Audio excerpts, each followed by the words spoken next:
morning mga sis, this is Explore Bataan Vlog, ang vlogger na Bataan. Kaya mapapasabi ka na lang talaga ng Let's Go Bataan.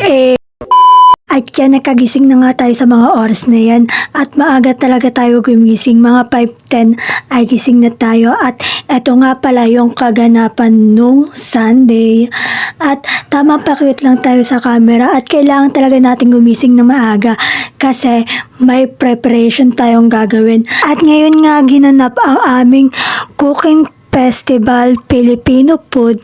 At yan nga, nagluluto na nga si nanay ng fried chicken yan. At nag-video nga lang pala ako niyan kasi sabi ng pastor namin, mag-video kami kahit na 3 to 5 minutes for preparation kung paano namin ginawa at niluto.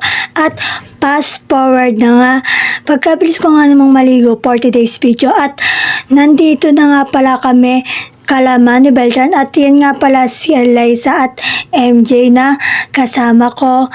At sila nga pala ang aking bisita. At hinihintay nga lang namin si Pastor na sunduin kami. At fast forward na nga, ayan na nga pala, nakasakay na nga pala kami sa van. Pumunta nga lang pala kaming Camacho kasi sinundo namin yung tito ni Pastor Renz. At nasundo na nga namin yung tito ni Pastor Renz. Kaganda nga naman ng tanawin sa Camacho. Pagkatapos nga namin sunduin yung tito ni Pastor Renz ay pumunta naman kami ng Kataning. At sinundo namin yung mga sasama sa Kataning. Yan nga pala ang aking bisita, si NJ at Liza.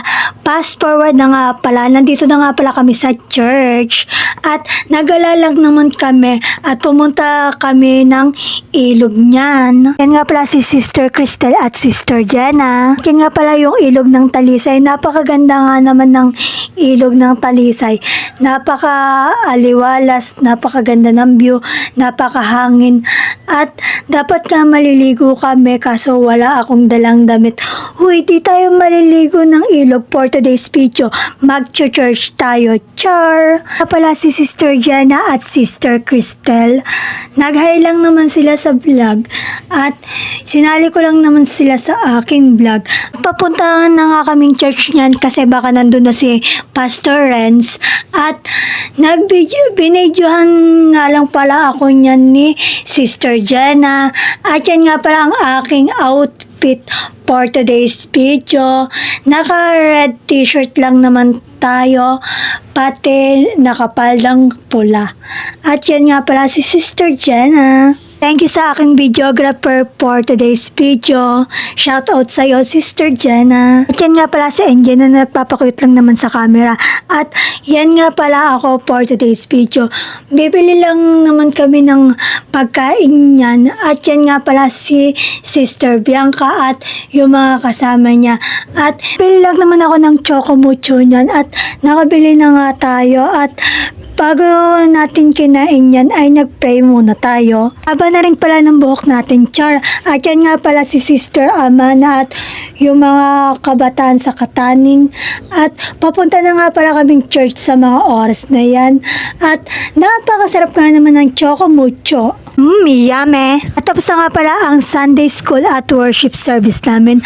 At yan nga pala, binibidyohan nga lang pala ako na NJ na hindi ko alam, char. Yan nga pala si Baby Raj na napaka-cute. At tapos na nga pala kaming mag-lunch niyan. For awarding na nga pala ang program namin ngayon. Mag-awarding na sa nanalo sa cooking fest namin. At si Sister Ivy nga pala ang nanalo sa aming cooking festival. So congratulations sa iyo, Sister Ivy. At yan nga pala ang aking certificate. At yung consolation prize sa mga hindi nanalo ay may consolation prize pa din na ibinigay.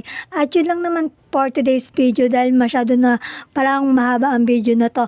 At wag nyo nga rin pala kakalimutan mag-like, comment, share, and follow sa aking Facebook page. At mag-subscribe na rin kayo sa aking YouTube channel. At yun lang, bye, God bless.